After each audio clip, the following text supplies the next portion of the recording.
Um, in the textbook, we're going to highlight some important definitions. We'll look at a couple of the examples that are done already in the textbook, but we're going to mostly focus on doing the practice problems, okay? So you can see problems that are already done, but it's more fun and interesting when we do them together. All right, section 3.1 is all about solving linear equations. So we know how to set up a linear equation.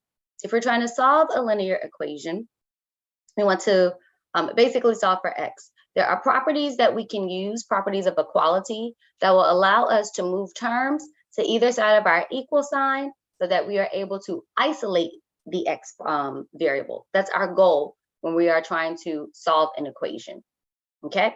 Introduction, the previous chapter, we learned how to identify and evaluate linear functions. When we use a linear function to find the input value that produces a given output, we must solve a linear equation. In this section, we're going to explore strategies for this. What's an expression? A mathematical expression. So if we have something like 2 times 3x minus 1, 4x plus 2, x squared minus 11, those are expressions. When we take two expressions and set them equal to each other, we get an equation, okay? We need to know or use the properties that we know for simplifying expressions when we're solving equations. And then we also need to use something called our properties of equality. So here, we're just giving a quick example to remind us of how we simplify equations. Something like 2 times 3x minus 1 can be simplified using the distributive property. So if we distribute the 2, that's equivalent to 6x minus 2, okay? Then if we wanted to evaluate this expression at different values of x, we can plug in values for x and figure out what the expression equals. Fine.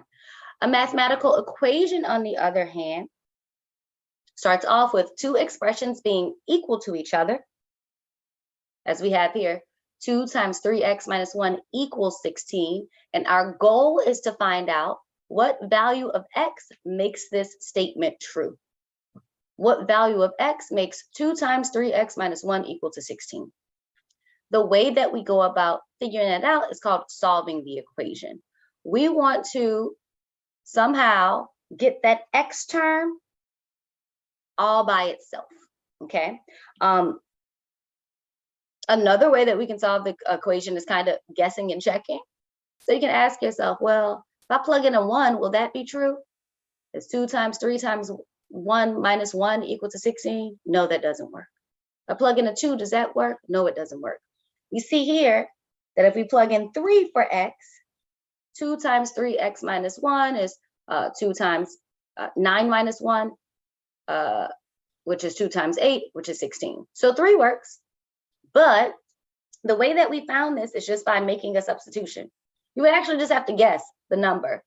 In practice, it's not reasonable for us to solve an equation by guessing and checking. We need a different process. So that's where we go to our properties of equality that allow us to isolate the x term onto one side of our equation and solve. All right. Well, let's hear. This is a definition of a linear equation. A linear equation is of the form ax plus b equals 0. So we have a line equal to 0, or you might have a line equal to another line, or a line equal to just another number. We can always put it in this form by moving all of the terms to one side, okay? And then here are the big properties that we're going to use for solving equations, okay? The properties of equality. You've probably seen an equation before sometime, at some point in your mathematical life. How do we solve an equation? First thing, you'll have terms on both sides of the equal sign. We must keep our equation balanced. Remember, if we do something to one side, we have to do it to the other side. What are the things that we are allowed to do? We are allowed to, if we have an equation, we can add the same number to both sides of the equation. That's the addition property. If A equals B, then A plus C equals B plus C. We can also subtract the same number from both sides of the equation. That's the subtraction property. If A equals B, A minus C equals B minus C. And then similarly, we can multiply on both sides of the equation. If A equals B, A times C equals B times C. And then lastly, we can divide, as long as we're not dividing by 0, by the same number on both sides of the equation. If A equals B, then A divided by C equals B divided by C. These are the properties of equality. If you have an equation, you can add, subtract, multiply, and divide, as long as you do it on both sides of your equation. And then you'll come up with a different looking equation, but it'll still be equivalent, okay? Using these properties, we are going to practice solving equations. Remember, our goal is always to isolate the variable, get the x on one side by itself. All right.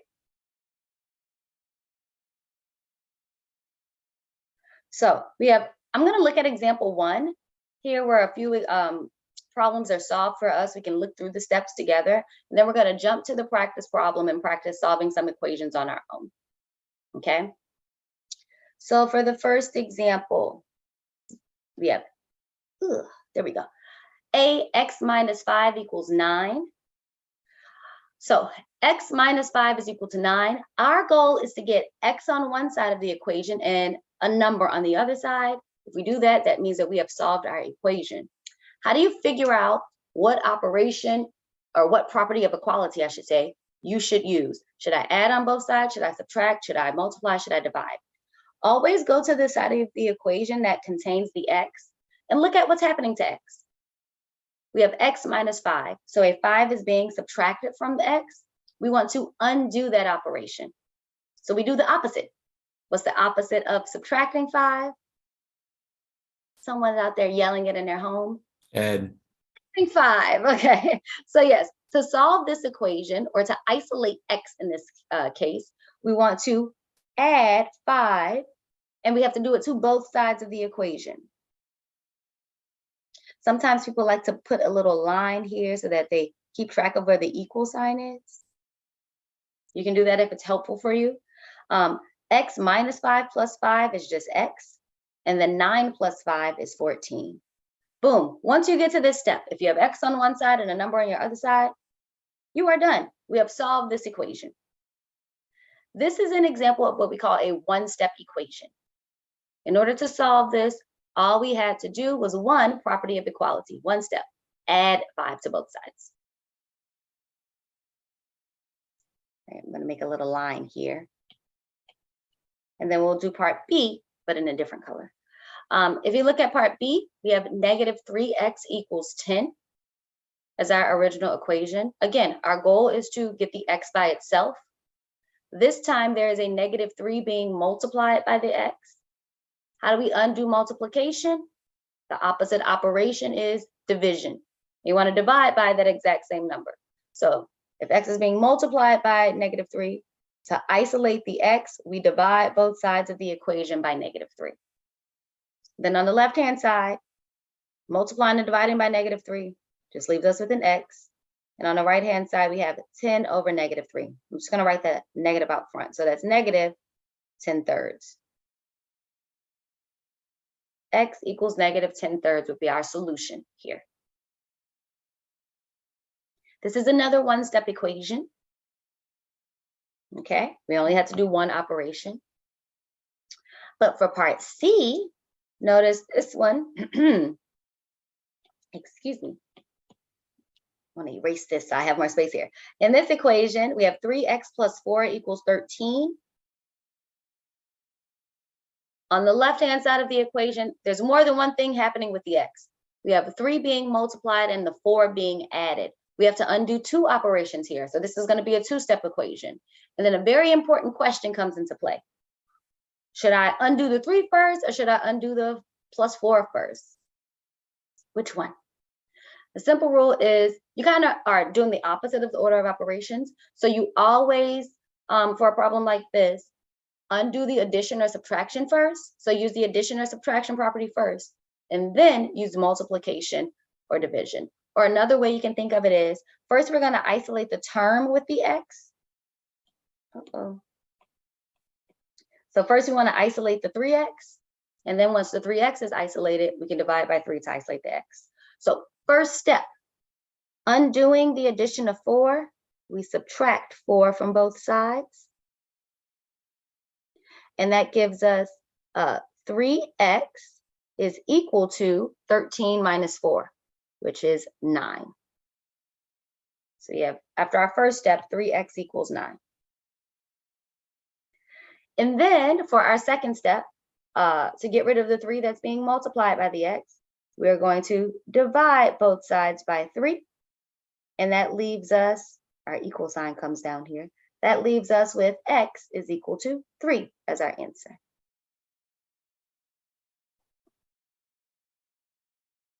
So that's an example of a two-step equation. We want to undo the addition first and then undo the multiplication. I almost forgot one very important part.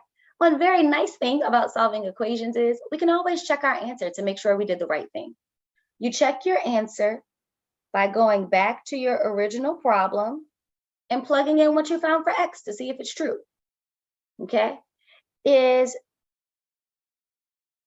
So we won't write it that way. So we'll take 3 times 3 plus 4, and we want to know, is this actually equal to 14? Simplify the left-hand side to see. This would be 9 plus 4. I'm sorry, it's not equal to 14, it's equal to 13. That's the original equation. We have 9 plus 4 equals 13. And is that true? Yes, 9 plus 4 is 13. So this checks out. Both sides of the equation are equal. I didn't check the last two, but we can check for part B also. If I take -3 and multiply by -10 over 3, is that equal to 10? This is our check. And the answer is yes. The negatives cancel on the left-hand side, and then the 3 in the denominator and the other 3 cancel each other out. So those cancel, and we're left with 10 equals 10. This checks out. And the first one works too, because 14 minus 5 does equal 9. All right, this is our first example of solving equations. These are the relatively easy equations, 1 and 2-step equations, but they get more challenging and more interesting. Sometimes we have equations that involve parentheses and we have to distribute. Sometimes we have to combine like terms before we can start using our properties of equality. So we'll look at some of those more challenging problems, and then I'll give you guys a few examples to practice on your own.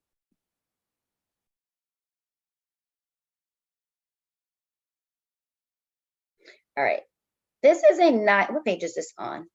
On page 4 in the book, or in this section, this is a nice little summary of the steps that we use for solving linear equations. You want to look at each side of your equation and simplify each side as much as possible. Like I said, sometimes you'll be able to distribute and combine like terms on one side. If you're able to do that first, okay? Once you've simplified each side as much as possible, you should end up with something that looks like a linear expression. So mx plus b equals something else on the other side. You might also have another either line on the other side or a constant or one of those two things, a variable expression, okay? So you have terms with x and constant terms on either side of your equation. You want to move all of the terms that contain your variable to one side of the equation, and all of the terms that contain a constant to the other side of the equation. You do that using the properties of equality, add or subtract the terms as needed. And then you isolate the variable and solve. So if your variable is being multiplied by something, divide to isolate the variable. If your variable is being divided by something, multiply to isolate the variable, and then solve. And then we can always check our final answers. All right. Ooh, look at example 2. So we're gonna go on to example 2, and that one's already making me happy. Look at it, so much fun. So this one is definitely more complicated than the examples that we saw in problem 1. We have 3 times x minus 2 minus 4 equals 7 minus x plus 1. In order to solve this equation, we have a lot going on both sides of the equation. So first, you want to try to use the distributive property and combining like terms to simplify each side of the equation on its own, okay? So let's look at this step by step. Step 1. For the left-hand side, we have 3 times x minus 2 minus 4. We can distribute the 3 to the x minus 2, and that gives us 3x minus 6, and we still have the minus 4. And then on the other side, we have 7 minus parentheses x plus 1. We can distribute the subtraction to each of these terms. So this becomes, on the right-hand side, 7 minus x minus 1. All right. From here, we then want to combine like terms. Let's see, on both sides, we can combine the constants. So on the left-hand side, we have a negative 6 minus 4, and on the right-hand side, we have a 7 minus 1. So the left-hand side simplifies to 3x times, 3x minus 10, negative 6 minus 4 is minus 10. And then the right-hand side, we usually write the x terms first. So that would be a negative x plus 6. The 6 comes from the 7 minus 1. So we've simplified both sides of the equation. Now we have something that looks like two linear expressions, 3x minus 10 and negative x plus 6. Any questions so far?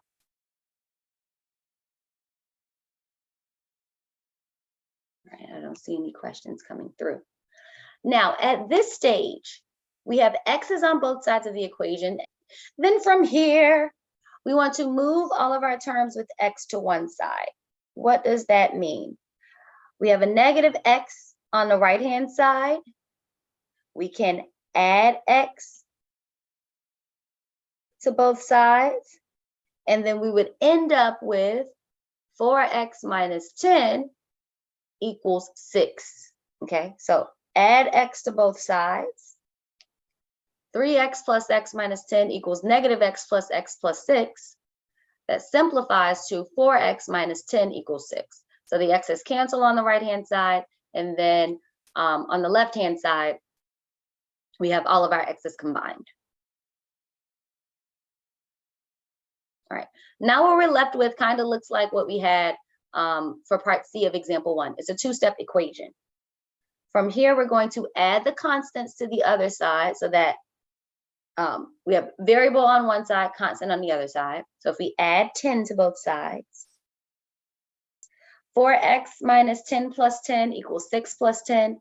That gives us 4x equals 16. All right, last step. To get the x by itself, we need to get rid of the 4 that's being multiplied. So we will divide both sides by 4. And that gives us our final answer. 4x divided by 4 is x. 16 divided by 4 is 4. So x is equal to 4.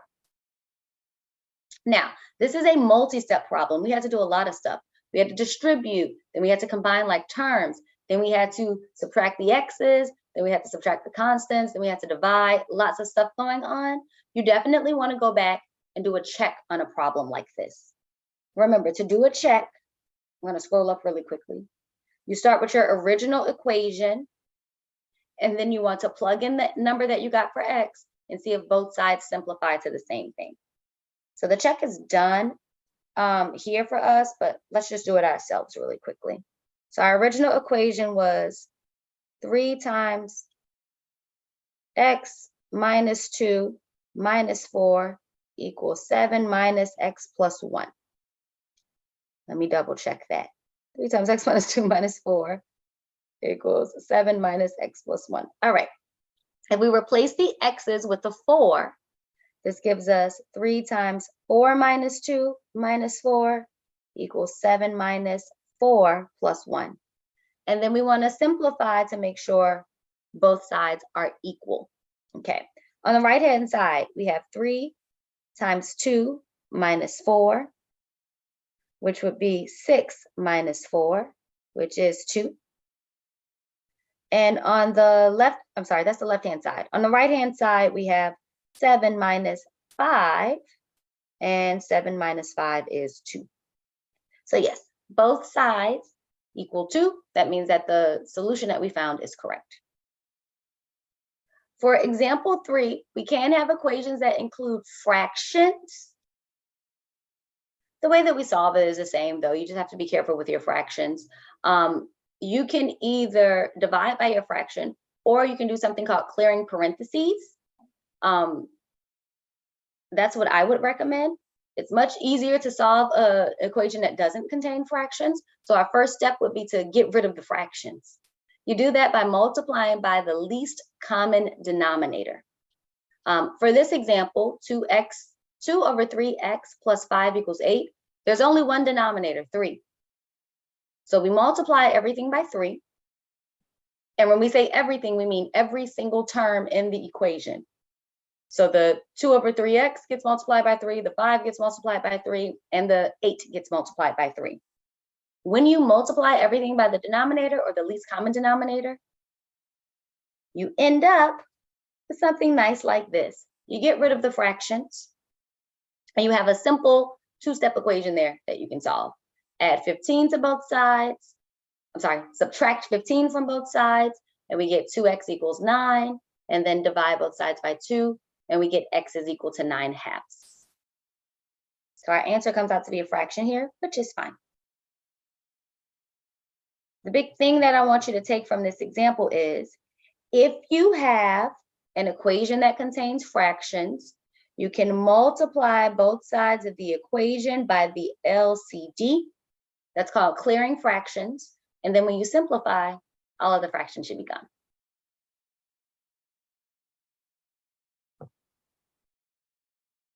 All right. The next couple of examples are kind of the same. This is another one where you multiply by the LCD. This one, our denominators are 4, 3, and 6. So the least common denominator would be 12. Multiply everything by 12, and you clear the fractions. I want us to jump to some practice, so I'm going to skip through this one. This is example 4 in the book, though. You can go back to it and look at it in detail if you would like. And then, of course, we can have problems with decimals as well. All right, let's jump to here. Oh, no, I can't show you the solutions. All right, so these are some practice problems. Let's look at problem. I'll circle them. Problem B. So B, D, F, and I. We're going to answer the practice problems now. For problem B, we have 3 times x minus 3 plus 5 equals 10. And a couple students said that they got 0 as their solution. So we're going to check that. If we distribute the 5, we get 5x minus 15 plus 5 equals -10. Then we want to simplify what's on the left-hand side by combining like terms. 5x minus 15 plus 5 is 5x minus 10. And then it equals -10. Then we want to isolate the 5x term. So we can add 10 to both sides. And that ends up giving us 5x is equal to 0. And then yes, if we divide both sides by 5, we get x is 0 as our solution. Very good. Then let's move on to D, which might be my favorite one. I don't know if I can pick favorites, but it might be my favorite. All right, so for D, we have y plus 1 over 3 minus 1/2 equals 3y minus 3 over 6. All right, for solving this one, we need to multiply everything by the least common denominator. The least common multiple of 2, 3, and 6 would be 6.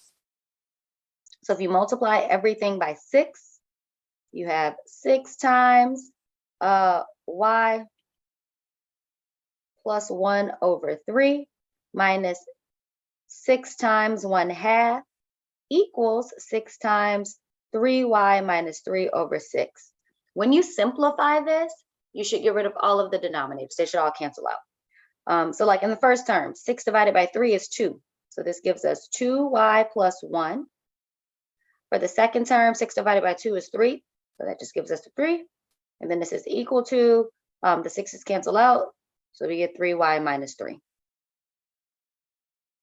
And then this is a much nicer equation to solve. Okay? From here, we'd have 2y plus 1 minus 3 equals 3y minus 3. We will then combine terms on the left-hand side. 2y minus 2 equals 3y minus 3. And if we subtract 3y from both sides, or you can subtract the 2y. So this is a thing about preference. You can move the variables to either side. Some people always like to have their variables on the left side. Some people always like to have their variables being positive. When I do problems like this on my own, I generally tend to move the variables so that they're always positive. So I would move the 2y to the right-hand side, but most people like to have their variable on the left-hand side. So we're going to subtract the 3y from both sides.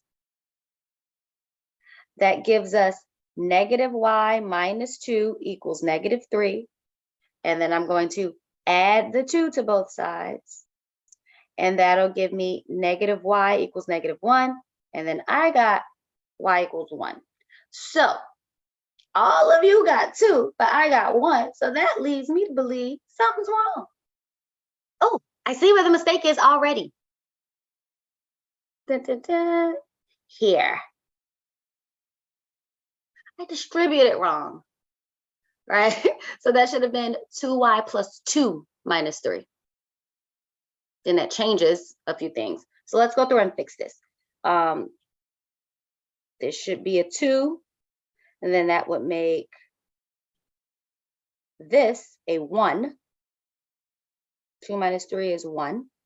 Okay, then it makes this a 1, and then of course, then we'll get the same answer you guys got. This is a 1, then I want to add 1 to both sides. I get negative y is equal to negative 2, and then y equals 2. Whew. All right, I knew something was wrong in the middle of it. I was like, this isn't coming out right. But I'm glad I was able to find the mistake. Sorry, I made that mistake, you guys. But sometimes this is helpful when we go back.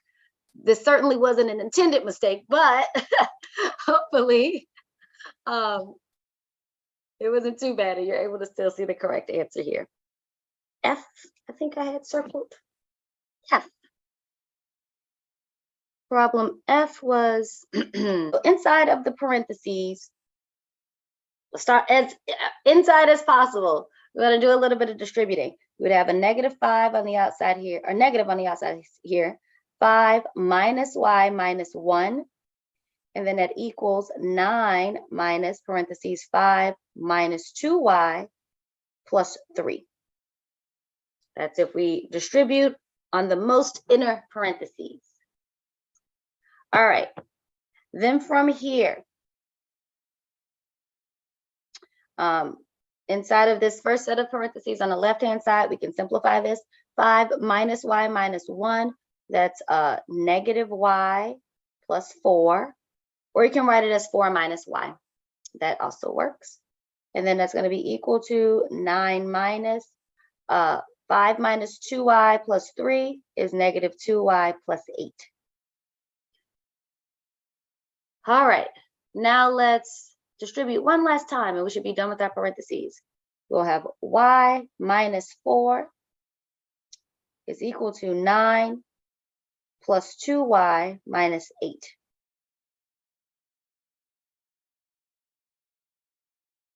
All right, let me just double check everything here. I believe me so far. All right, from here, on the right-hand side, I'm sorry, we can simplify a little bit more. So that would be, so from here, we would subtract the 2y from both sides. That gives us negative y minus 4 equals 1. Then add 4 to both sides. I get negative y is equal to 5, and then y would be equal to negative 5. All right. Problem I is 0.25 m plus 0.05 times m plus 5 equals 2.95. All right, now there are two ways you can do this problem. One, if you don't mind dealing with decimals, you can keep everything in decimal form and then solve it just like we solved problem 1. You know, distribute, combine the like terms, so forth. You can also clear decimals kind of the same way that we cleared parentheses. Remember, moving a decimal place over is equivalent to multiplying by 10 or power of 10. So if we wanted to get rid of these decimals, notice all of these decimals go to the hundredths place. 0.25, 0.05, and 2.95 all go to the hundredths place. So to get rid of the decimals, one technique that we could use, and I'll solve this in this way, is to multiply everything by 100 to clear the decimals.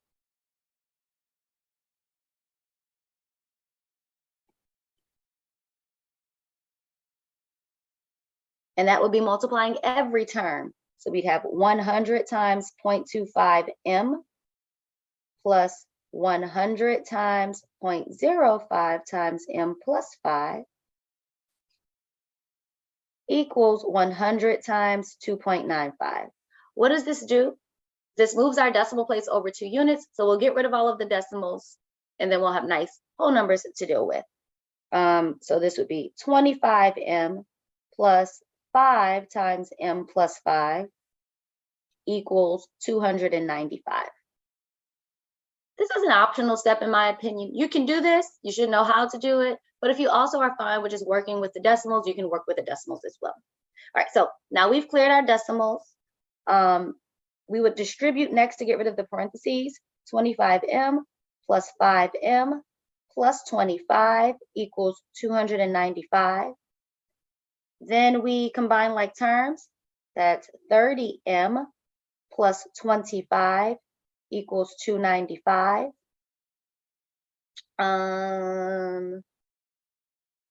What's that? We subtract 25 from both sides next. So we'd have 30m is equal to 295 minus 25 would be 270. And then lastly, m would be equal to 270 divided by 30, because we'll divide both sides by 30, which would be 9. M equals 9. All right. Any questions about these 4 examples before we move on to, I'm going to scroll back up. I want to talk really quickly about how we can solve an equation numerically. Now we can solve an equation graphically. Okay. Any questions about these? And then I'll stop so that you can do your lab. All right, so solving numerically.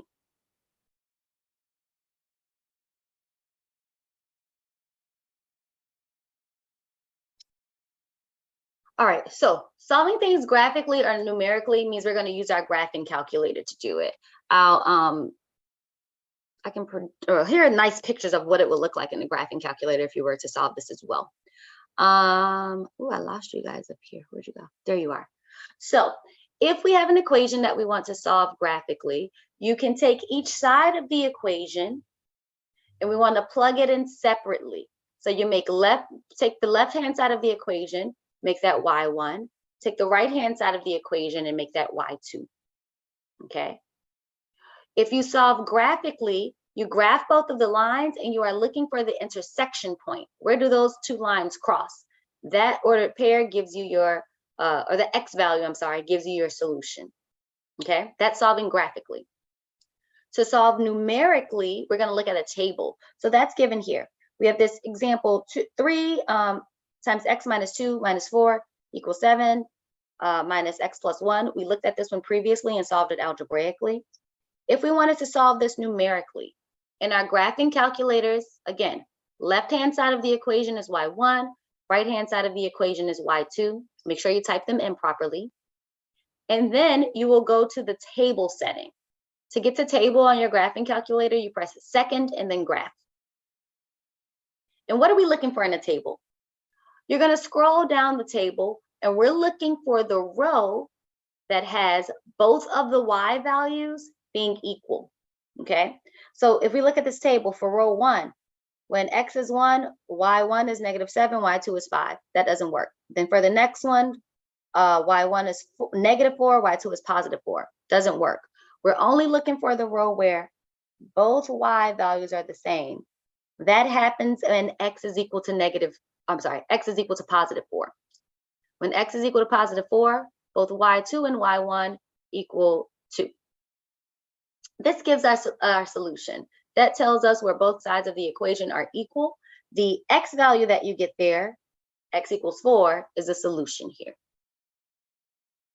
Okay, and again, if you graph these two lines, when you look at the graph, there's the graph. Okay, boom. When you look at the graph, in your graphing calculator, it'll look like this. You want to find this intersection point. This intersection point tells you what the solution is. Okay, using your graphing calculator to find the intersection point, the steps are given actually at the end of this chapter, or there's a step-by-step process for it.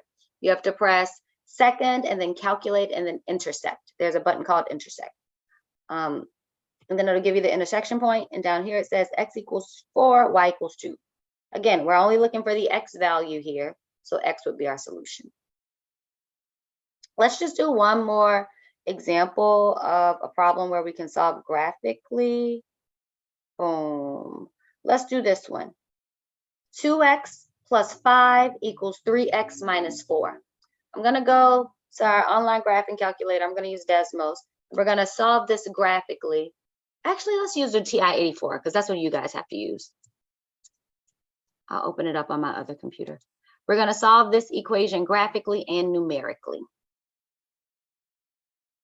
So make sure you write this down. This will be our last example from this section. And then I just have a couple more points from this next section. And we'll go on to our lab. I'm going to stop sharing here really quickly and jump to my online graphing calculator.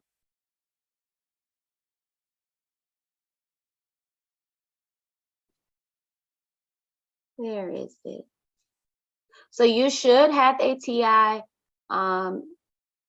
84 for this class. I have to double check that. You need a calculator for the class. If we have our graphing calculators here, you should be able to see mine. This is the online version of it. If you go second and quit, it takes you to like the home screen.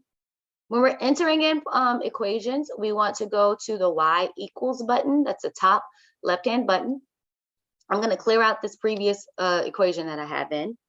And to solve the problem that we had, the left-hand side was 2x plus 5. I'm going to put that in as y1, 2x plus 5. And then the right-hand side was 3x minus 4. I'm going to put that in for y2, okay? We're going to solve both ways. First, let's solve this numerically. So to solve this numerically, we're going to go to the table and scroll down the table, scroll up, scroll until we find a row where both the y1 and y2 have the same output. Let me make sure my table is set right. Okay, they're both on auto. So if you press second and then graph, okay, boom, this gets you to the table setting. And we just want to scroll up or down this table until we find outputs that are the same. All right, so I see for 0, the outputs are different. For 1, the outputs are different. For 2, different, until we get to, boom, 9. So 9 gives us our solution. When we show our work for this, we'll fill in a few lines of the table. Hold on, I'm trying to get to my calculator here. Okay, we'll fill in a few lines of the table, and then you want to circle the line that has the solution. Why isn't it letting me circle on here? All right, my pen stopped working on me, but that's okay. We would circle the line or the row 923. That tells us that for this solution, for this equation, x equals 9 is the solution. We see that because on the table, 9 has the same output of 23 for both y1 and y2. All right, I'll pause really quickly. Oh, now my pen wants to work. There we go. Boom. That's how I wrote with the solution. All right, this is called solving numerically. So when you hear numerically, that means with the table. Next, we're going to solve this graphically. If we look at the graph, I'm going to make sure we zoom standard first. So if I press zoom, to make it like a -10 to 10 scale, That's zoom square or zoom standard. So I'll press zoom 6. And then we see our line here. Uh-oh, but notice the way that this is graphed, we can't see the solution. That's a problem. So we may have to zoom out. Remember, yes, we can see both lines, but we need to be able to see the intersection point to find our actual solution. I'm going to zoom out a little bit, go to my window. Let's make the X value -10 to say 15. We already know the answer is 9, but let's just go -10 to 15. And for Y, let's make our Y max 30. Then when we graph here, we should be able to see the intersection point. These other 2 points came from something else. You shouldn't see that on your graphing calculator. All right, so we see the intersection point visually here. We can't just scroll to get to that intersection point. We need to use the intersect feature. So on your calculators, you press second, and then press the trace button. This gets us to calculate. We can calculate many different things here. We want the intersection, so we're going to go down to intersect. And then you have to press enter 3 times here. You have to press enter on the first line. So I'm going to press enter here. It says first curve, enter. Then press enter on the second line, enter. Then press enter one more time, and it'll tell you what the intersection point is. Boom, we see that the intersection again is at 9,23. So x equals 9 is the solution to this equation. All right. Time really just be flying when you're having fun. All right, it's 9:28. I do need to wrap up 2 more big topics from these sections before we stop. Are there any questions about anything from the calculator before we move on?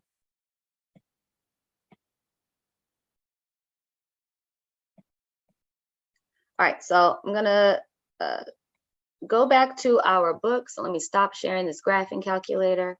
We're gonna jump back to the workbook.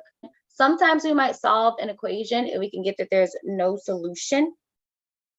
So we want to be able to identify something called contradictions and identities. So there can be no solution or there can be infinitely many solutions. If you solve an equation or in the process of solving, all of the x's end up canceling out and you end up with 2 numbers being equal to each other. If the numbers are actually the same, then that's fine. That means you have an identity. So if you get like 3 equals 3, 5 equals 5, -10 equals -10, that's true all the time for any x. So that's an example where you have infinitely many solutions. Here in example A, we have an example of where you have no solution. We look at 3 times x minus 2 minus 4 equals 3x minus 7. And we try to solve this. We end up getting down to this point where we have 3x equals 3x plus 3. And then if we subtract the 3 x's, the x's go away. So we end up with 0 on one side of our equation and 3 on the other side of the equation. Does 0 equal 3? No, it does not. This is called a contradiction. So if you have a problem where your x's end up canceling out as you're solving, and you get 2 numbers that are not equal to each other being equal to each other, that means that there is no solution, and this is called a contradiction. Alternatively, if we have, this is a slightly different equation, 3 times x minus 2 minus 4 equals 3x minus 10 this time.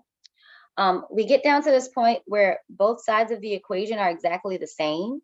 You can notice it here, but if you don't notice it here and you keep trying to solve, you'll eventually get to 0 equals 0. If you have 0 equals 0, that's true all the time. So this is an example of an identity, and we have infinitely many solutions. Any value of x would be a solution. Okay, this is always true. Okay, so I'll stop here with this section. We did not look at 3.2, but 3.2, I'm going to do an example of it really, really quickly. It's about problem solving using linear equations. So it's just taking what we've learned about linear equations and then applying it to some word problems. The first part, we can actually do this. I'm gonna jump to an example, I'm sorry. Practice problem.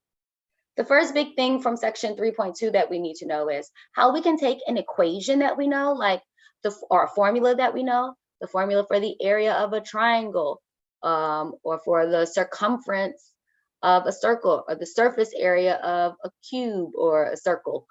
Any of those formulas that we've been given, how can we use that to solve for one of the other variables, okay? That's what we're gonna do here in problem A, and this will be my last problem that we're gonna do for today. So we're going to take the formula for the area of a triangle, A equals 1/2 base times height. And instead of having the area being solved for, we want to solve it for B, okay? How do we do something like this?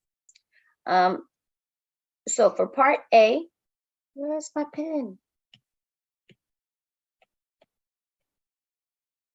You start off with A equals 1/2 BH. We want to isolate the B. I don't like the way this looks.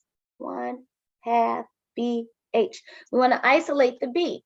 There's a 1/2 being multiplied by the B. We want to get rid of that 1/2. We can do that by multiplying everything by 2. So, geez, what's wrong with my pen? Multiply by 2. And again, this is to get rid of the 1/2, so clear the fractions. We're going to do this on both sides. So we'll have 2 times A equals 2 times 1/2 BH. This cancels out. So we get 2A is equal to B times H. All right. Then from here, you'll treat these variables the same way that you would treat numbers. B is being multiplied by H. To undo multiplication by H, we're going to divide both sides by H. And then we get our final answer. 2 times A divided by H equals B. So this is an equation that we can use if we know the area of our triangle, we know the height, and we want to solve for the base. We've isolated B, and now we can plug in A and H and find B. So again, this is just solving equations, but instead of having numbers, some of our terms have variables in them, and we're solving for a different variable. We can do this same equation. Part B is asking us to take the same thing, but we're solving for H this time. The steps are almost the same. We multiply both sides by 2, so 2A equals 2 times 1/2 BH. Then we get 2A equals B times H. This time we want to isolate the H, so we'll get rid of the B. Divide both sides by B. We have 2A over B equals H.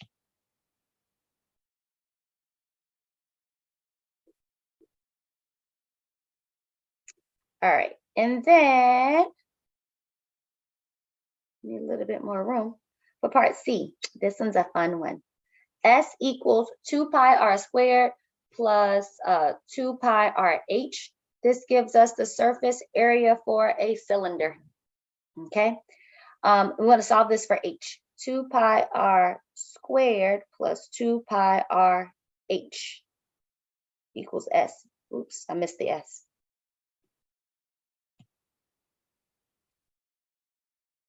All right, so we first need to isolate the term that has the H. That's this term. So we're going to subtract the other term to the other side. S minus 2 pi r squared equals 2 pi RH. All right, then we want that H by itself. H is being multiplied by 2 and pi and r. So we divide by all of those things on both sides. And even though it looks a little messy, this is our final answer. S minus 2 pi r squared divided by 2 pi r.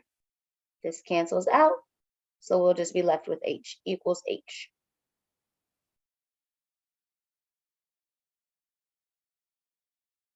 All right, and last one here, part D. We're asked to take A equals P times P plus RT. This is the formula for the future value of a simple interest problem. So simple interest. We want to solve this for t. So again, we want to isolate the term that has the t. That's this one. We want to keep that by itself on one side. So we subtract p from both sides. A minus p equals PRT. Okay, then from here, t is being multiplied by p and r. So we divide by p and r on both sides. And that gives us A minus P over P times R equals T.